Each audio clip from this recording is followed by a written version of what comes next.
Can a Christian be green? Since Christians base their theology on the Bible, a secondary question is the Bible green?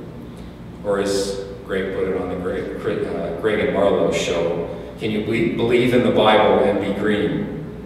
Answering this question is complex because the Christian Bible is a whole library of books written over a span of more than 1,000 years.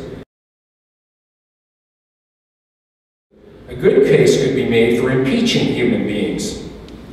Thus, many both within and without Christianity have rejected dominion theology as a way to motivate people to care for creation.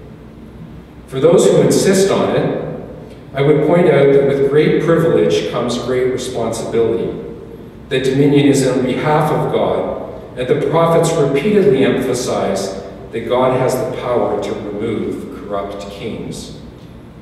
The picture of God in the passage is of God who delights in creation, repeatedly declaring it good and very good. God repeatedly tells creatures, not just human beings, but all creatures, to be fruitful and multiply.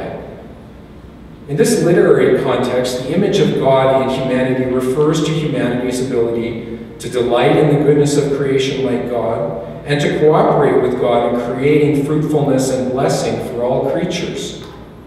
Ellen Davis thinks it is an indication of the meaning of dominion that the command is followed by verses about the provision of food for humans and other creatures.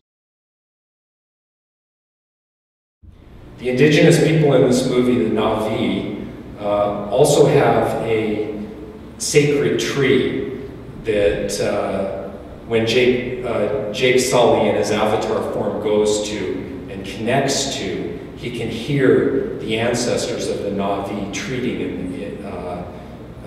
speaking in the tree. And the tree also has a life force that can heal or transform people. This is actually very ancient imagery. We have ancient imagery from the ancient Near East predating the Bible, where goddesses are associated with a tree that is referred to as a tree of life or a tree of knowledge and good and evil. Now, biblical scholars have recognized that it is this tree of life and the tree of the knowledge and good and evil, though they seem to be split in the story of Adam and Eve. But this is where this imagery in the Genesis, in the Adam and Eve story, comes from this common ancient Near Eastern imagery. The fertility and blessing that come naturally to all creatures, their doing that praises God. And I suggest that that's a very ecological image, because by the end of the book of Psalms, human beings are no longer separate from creation. They are integrated in to all creation's praise of God.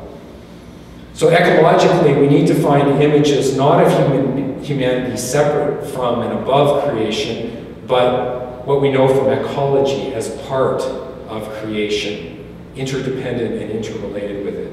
We depend on the rest of creation for water, for food, for all that we need to live. There is potential for Christians to have an impact on taking action on climate change and other environmental issues. One of the reasons I discussed the movie Avatar is that I think people need more than scientific facts in order to change behavior, to make fundamental changes to their lifestyle. I think they need images and stories that create a vision, inspiring enough to live by,